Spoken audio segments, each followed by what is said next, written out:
आज मॅडमचा पण वाढदिवस आहे म्हणे, दुधात साखर, त्यांनाही मनापासून शुभेच्छा देतो. माझं गाव काही खूप लांब नाही, इथं जवळ आहे. संभाजीनगरपासून एक 10-12 किलोमीटर बजाज कंपनीच्या समोर नगर हायवेला. तुम्ही कधी माझी ओळख झाली असेल नसन झाली माहीत नाही, माझं गाव पण कधी पाहिलं असेल नसन पाहिलं माहीत नाही, तर कधी आले तर या, खूप लांब नाही. त्या गावाने मला 5 वेळेस ग्रामपंचायतमध्ये काम करायची संधी दिली, 5 वेळेस निवडून दिलं, म्हणजे 25 वर्ष काम करायची संधी दिली.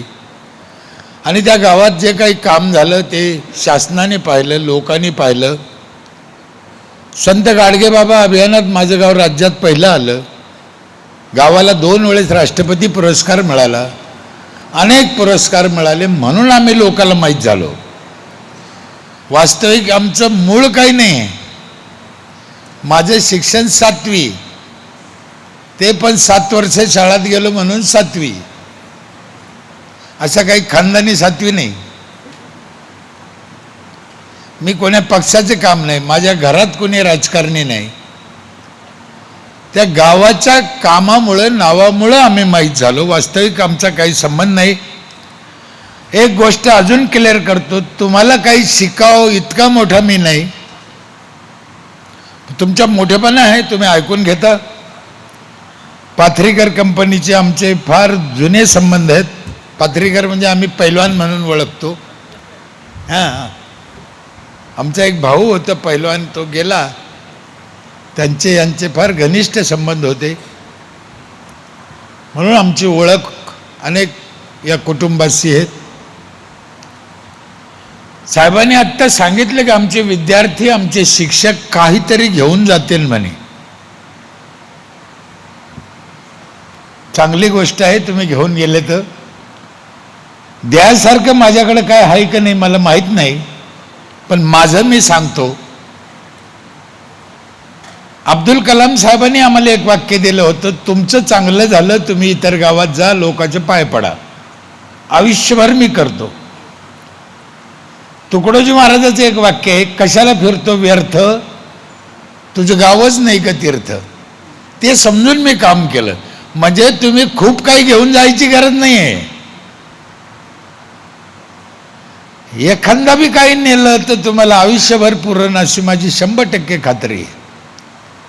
आणि मी जे काही बोलतो ते माझं काही त्याच्यात हे नाही, आपल्या पूर्वजांनी, संतांनी, महापुरुषांनी दिलेलंच आहे. तेच काम आम्ही केलं, तीच ड्युटी आम्ही केली, वेगळे काही नाही केलं. पण कोणा नाही केलं म्हणून वस्त्रात लंगडी गायशानी.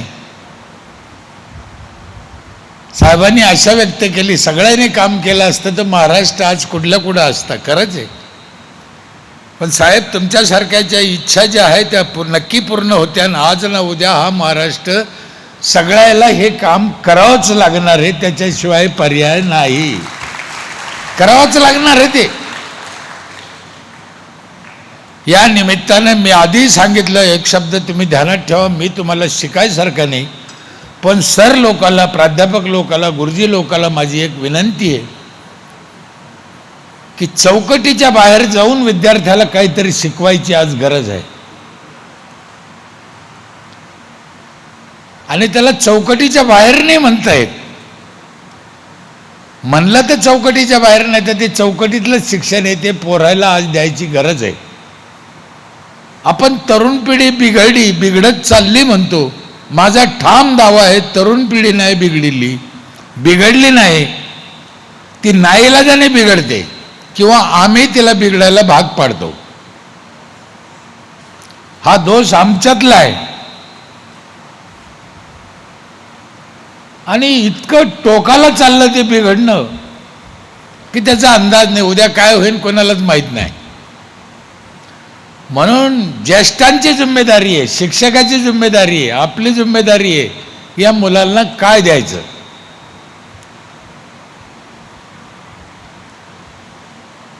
बघा, हा उद्याचा भारत यांच्यातच आहे.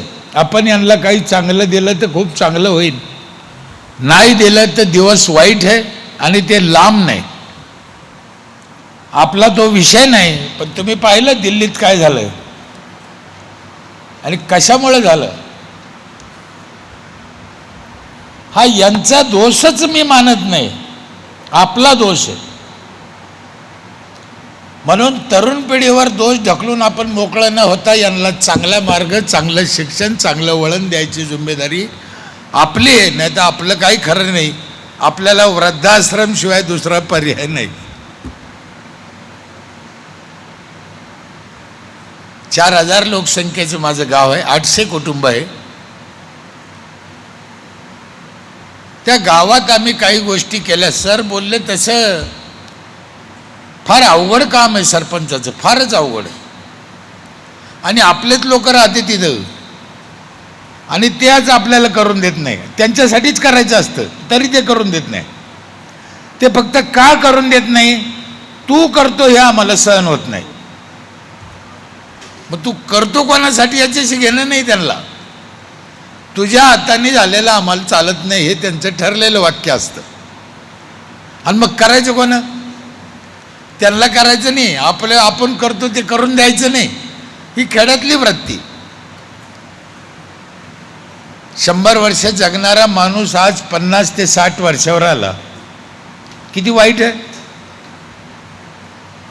मी रोज सध्या याच्यासाठीच बोलतो, याच्यासाठीच काम करतो की माणूस 100 वर्ष जगला पाहिजे. तुम्हाला पण 100 वर्ष जगा वाटतं का नाही? काय वाटतं? जगा वाटतं ना. पण जगताना असं वाटतं का? वाटतं नाही. टेन्शन घेऊ नका, फ्री राहा. तुम्ही 100 वर्ष जगूच शकत नाही. 100 तर बहुत दूर की बात है, 60 भी जगणार नाही.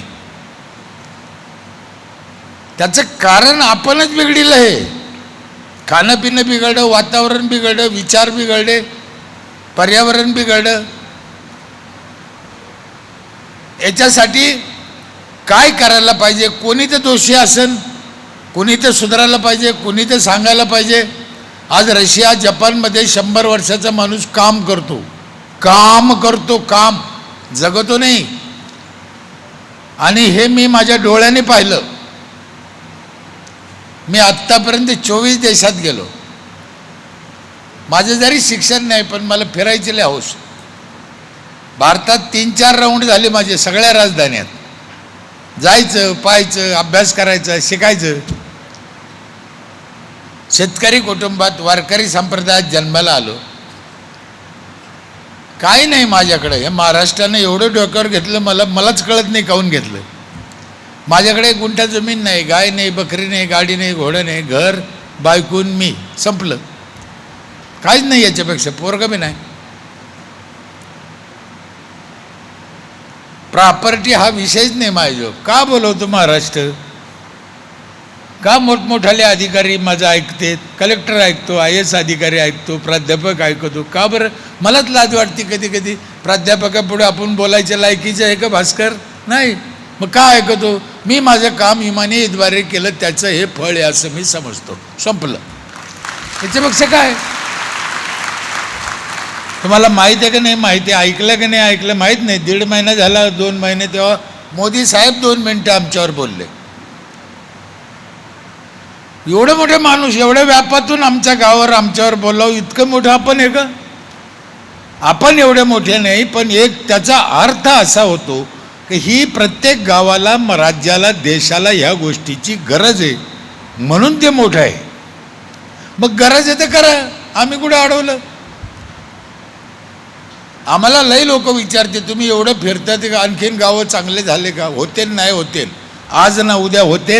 आम्ही कोरड्यात पेरतो, हवेत पेरतो, याला उगल्याशिवाय पर्याय नाही. कदाचित आम्ही त्या दिवशी नसू, पण हे उगणं हे लक्षात ठेवा. हे करणं आहे सगळ्याला.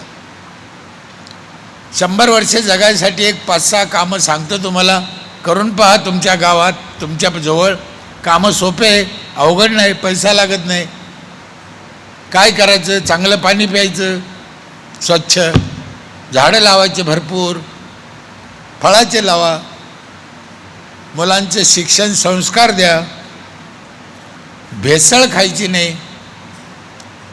आता कमी झाली म्हणा, आलाय ते एक तुकाराम. गाई आटल्या अरे गाई आटल्या म्हणजे दूध कमी झालं म्हणजे गाईच आटल्या ना. दूध कसं काय कमी झालं? एक तुकाराम काय करू शकतो, बाकीच्या तुकारामांनी धडा घ्यायला पाहिजे त्यांच्यापासून. खूप गरज आहे, खूप गरज आहे. तो माणूस कसा आहे, माझा जावई नाही आहे, माझा काही स्तुती करायचा विषय नाही, तो त्याची ड्युटी इमाने इतबारे करतो, संपलं. तसंच आम्ही तेच सांगू राहिलो का आपली आपली ड्युटी इमाने इतबारे करा. या जगात दुसरं काहीच करायची गरज नाही. तुम्हाला पंढरपूरला जायची गरज नाही, कोणत्या देवाची पूजा करायची गरज नाही. तुमची ड्युटी तुम्ही इमानदारीने करा. हे 100 यज्ञाचं काम आहे, पुण्य लागतं तुम्हाला. याच्यापेक्षा दुसरं तुम्ही काही करायचं नाही आहे.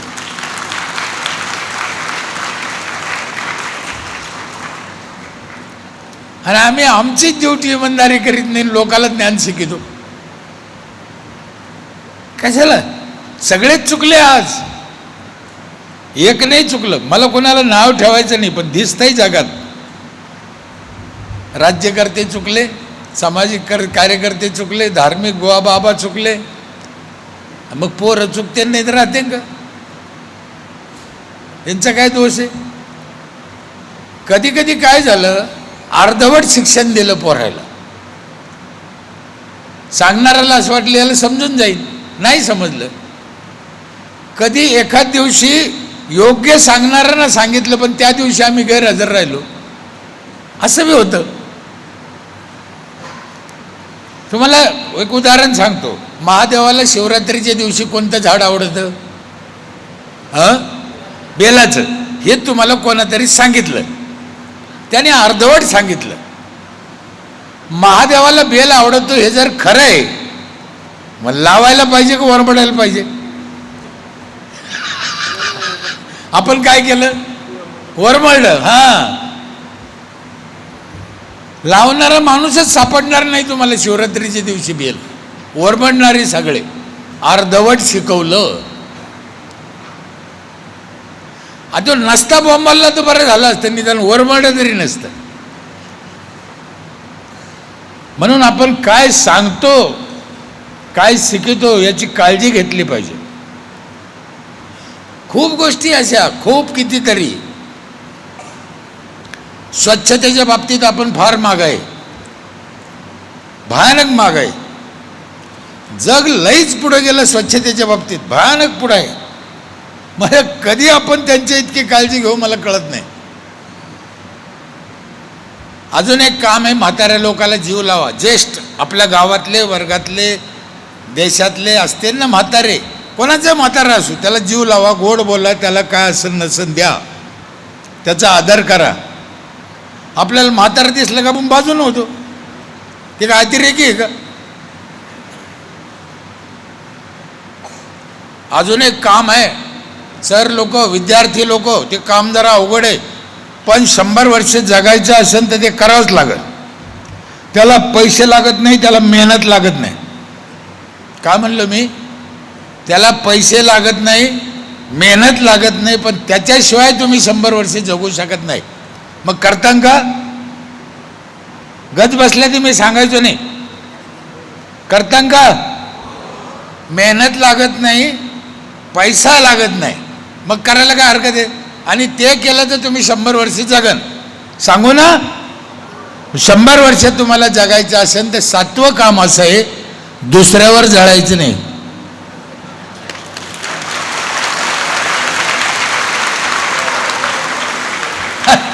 अरे काऊन जळतो आम्ही दुसऱ्यावर? मला काय कळलंच नाही कशाला. काय कोणाचा नवरा चांगला आहे, कोणाची बायको चांगली आहे, कोणी पैशावाला आहे, कोणी गरीब आहे, कोणी शिपाई आहे, कोणी मास्तर आहे, असू द्या ना. तुम्हाला काय घेणं या गोष्टीशी? आपलं आपलं बघा. परमेश्वरांनी तुम्हाला जेवढं दिलं त्याच्यात समाधानी राहा. तुम्ही कमवा, कोणा मना केली? दुसऱ्यावर का जळतात? दुसऱ्यावर जळायची सवय बंद करा. सगळे धीरूभाई अंबानी होणार नाही, सगळे मोदी होणार नाही, सगळे देवेंद्र फडणवीस होणार नाही, सगळे भास्कर पेरे होणार नाही, सगळे दत्ताभाऊ बी होणार नाही. ज्याच्या त्याच्या नशिबाचा जो तो भाग आहे, ज्याचं त्याचं कर्तव्य ज्याचं त्याचं आहे. आम्ही कुठं कमी आहे? नाही. आम्ही एकदा जन्माला आलो, एकदा जायचंय, सगळ्याला जायचंय, आहे त्याच्यात समाधान माना, निघा. आम्हाला आमचं सोडून दुसऱ्यात जास्त इंटरेस्ट, म्हणून आपल्याला प्रॉब्लेम आहे. पाणी कशानं खराब झालं? रासायनिक खतं शेतातले पाण्यात जाऊन मिसळले, औषधं मिसळले. यवतमाळ नांदेड भागामध्ये एवढं एंडोसल्फान मारलं, ही सत्य घटना आहे. शेतकऱ्यांनी एवढं एंडोसल्फान मारलं कापसावर, ते जमिनीतून विहिरीत उतरलं. कोणी बोलत नाही. जमिनीतून विहिरीत उतरलं एंडोसल्फान. त्या शेतकऱ्याला कळलं नाही किती मारायचं ते. दुकानदार म्हणला जाय घेऊन. जन्मतः पोरं वाकडे जन्मरू आले तिथं, हात वाकडे, दात वाकडे. कसं व्हायचं? कोणाला काही घेणं नाही. आपलं सगळं गटाराचं पाणी नदीत सोडलं, आपण संडासचं पाणी पाण्यात सोडलं.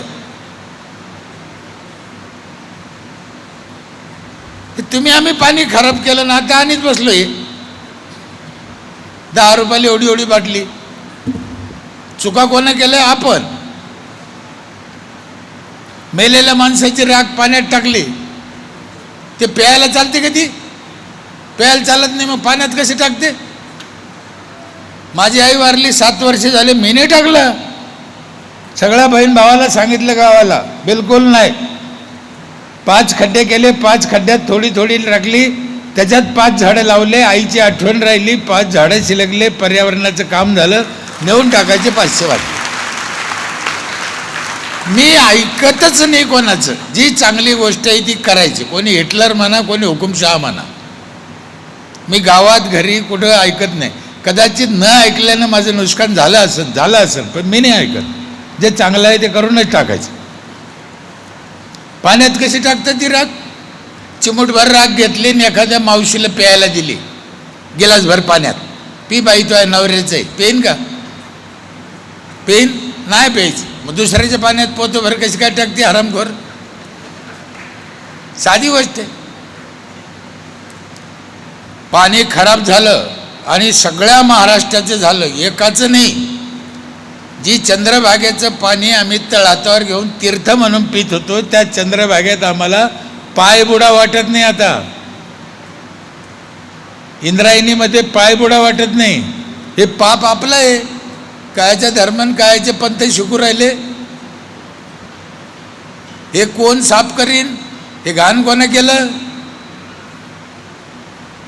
ना धर्म कळला नाही, ना संस्कृती कळले नाही. पोट भरायचे धंदे यांचे, दुसरं काहीच नाही. पण आपण हुशार व्हायला पाहिजे, तरुण पिढीला हे शिकवायला पाहिजे. काय चालू आहे सध्या महाराष्ट्रात? एक मंदिर असं नाही की तिथे चोऱ्या होत नाही. हे मी नाही म्हणत, रोज पेपरला आहे, टीव्हीवर आहे. बरं, टीव्हीवर तेच सांगते हलकट. सगळ्या मंदिरात चोऱ्या होत असेल तर आम्ही कोणत्या देवावर भरोसा ठेवायचा? पोरावो, अंतकरणापासून सांगतो, तुमचा एकच देव आहे, तो म्हणजे अभ्यास. याच्याशिवाय दुसरा देव नाही. त्याच्यावरच लक्ष केंद्रित करा. जगात तुमच्यासाठी दुसरा देव नाही आहे. जगात कोणताही देव तुम्हाला वाचवायचा नाही. अभ्यास, मनापासून अभ्यास करा. आमच्या तुकाराम महाराजांनी सांगितलं का त्यात, असाध्य ते साध्य करिता सायस. काहीही साध्य आहे. तुम्ही काही बी बनवू शकता. मेहनत घ्या. काय माझ्याजवळ, माझी लायकी पहा, काहीच नाही, शून्य आहे. काही पण होऊ शकतं, काही पण होऊ शकतं. मेहनत करायची आणि प्रामाणिकपणे करायची. कपटपणानं मेहनत करायची नाही. नाही तर मेहनत दाऊदनं बी केली. आपल्याला ती नाही करायची. झाडं भरपूर लावा, फळाचे लावा. झाडाशिवाय माणूस जगूच शकत नाही. 2 मिनिटं ऑक्सिजन नाही मिळाला तर खेळ खलास. हे कोरोना आलं तर कोरोनात तेच होतं. ज्या ज्या ठिकाणी ऑक्सिजनचे टकलं पडले तिथला माणूस गेला. कोरोना आजार नव्हता साहेब, मी एकटाच सांगतो महाराष्ट्रात कोरोना आजार नव्हता, साथ नव्हती. ज्या ठिकाणी भवरा तयार झाला, ऑक्सिजन नाही, आणि तिथं जो माणूस आला त्यातल्या त्यात वयस्कर आला, घाबरट आला, तो गेला. सोपं सांगू, ज्याची रेंज गेली तो गेला. आणि तो कोरोना पुन्हा कधी बी येऊ शकतो, आज दुपारून बी. म्हणून तेव्हा एकत्र येऊन देत नव्हते, कारण ती एकत्र ऑक्सिजन मिळायला पाहिजे ना.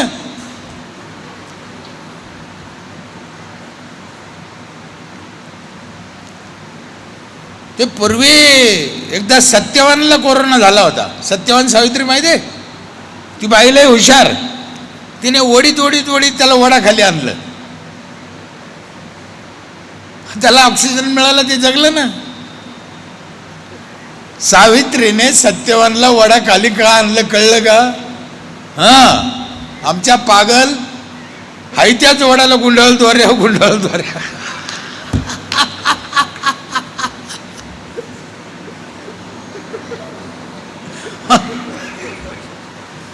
बरं, दोरे गुंडळी त्या दुसऱ्याच्या वडाला.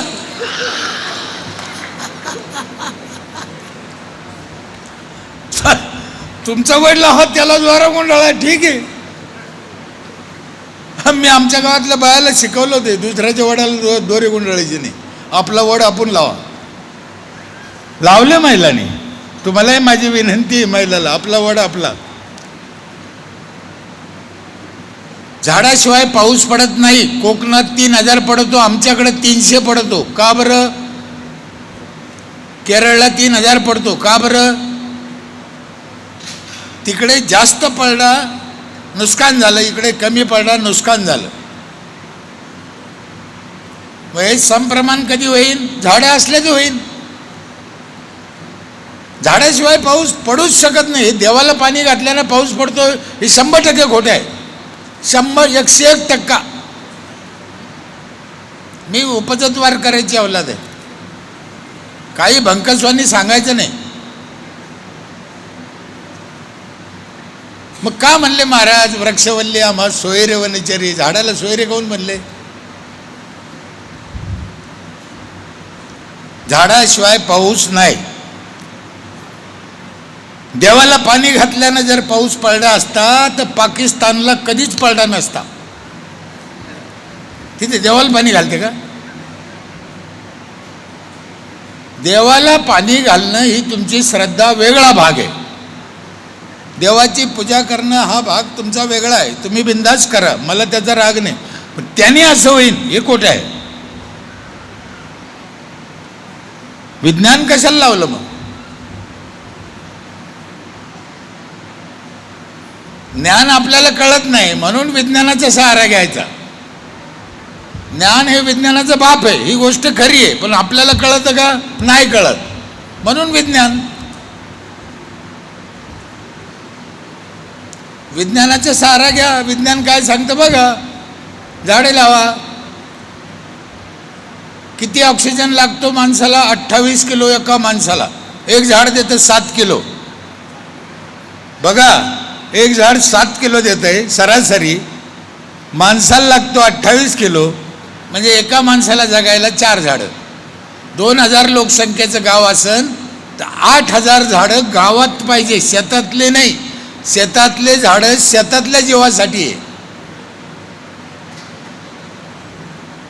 याच्यावर तुम्ही तुमच्या गावच्या झाडाचा अंदाज काढा.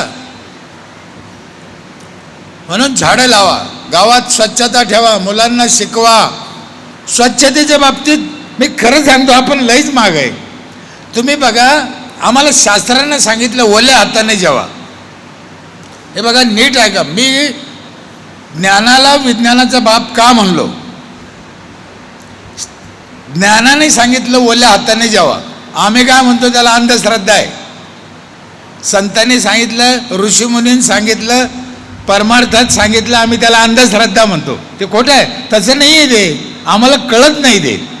ओल्या हाताने जेव्हा सांगितलं, म्हणजे हात धुतल्यावर तुम्ही पुसायचे नाही, ओल्या हाताने जेवायचे. आपण काय करतो सध्या, हात रुमालाला पुसतो, जुन्या मळकट. धुवून काय उपयोग झाला? ती म्हणून ते ओल्या हाताने जेव्हा म्हणले.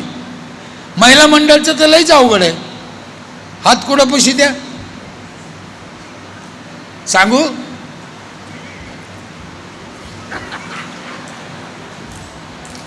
ताट पुसायला बी तेच पदार, नाक पुसायला तेच पदार, हात पुसायला तेच पदार. कसं काय?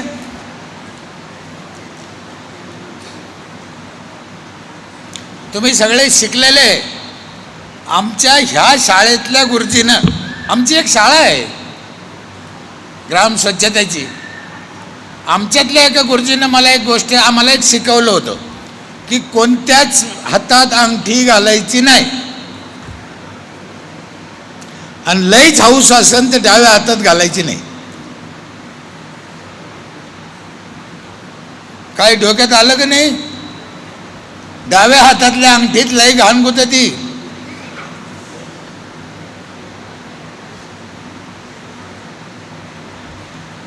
ज्याच्या हातात असेल त्यानं काढून पहा. हे ऐकायला विचित्र वाटलं, पण सत्य आहे, कोणातरी सांगितलं पाहिजे. आणि या बाबतीत मी भयानक कडक आहे. तुमची माफी मागून सांगतो महिलाची, मुलींची. माझ्या गावात 12 वर्ष झाले तेव्हापासून आम्ही सॅनिटरी नॅपकिन फ्री देतो सगळ्या गावाला. भारतात कुठं हा ठराव नसन, इतका बेकार ठराव आहे. त्याची गरज किती पहा. 100% गावातल्या महिलाला सॅनिटरी नॅपकिन आम्ही फ्री देतो. 8 एकच आहे की वापरल्यावर पंचायतला आणून द्यायचं. आणि माझ्या गावच्या महिला मी इथून दंडवत करतो, सगळ्या आणून देतात. जर आणून दिलं नाही तर गावात काय झालं असतं? शाळेत द्या, अंगणवाडीत द्या, पंचायतमध्ये द्या, 3-4 ठिकाणी मशीन आहे आणि घ्यायला कलेक्ट करायला महिला आहे. जेव्हा ठराव घेतला तेव्हा किती अवघड आधी ते 12 वर्षापूर्वी. म्हणून स्वच्छतेच्या बाबतीत आम्हाला अतिशय काळजी घेणं गरजेचं आहे. तुम्ही म्हणाल त्यानं काय होतं, यानं काय होतं, त्यानं काय होतं, मरा मग. सध्या रोडला पहा काय कचरा आहे. अहो पुण्याला कचऱ्याखाली 8 लोक मेले, लाज वाटते का आपल्याला?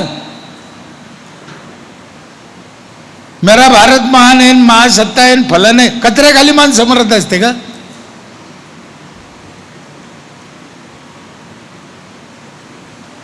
कचरा हे सोनं हे लक्षात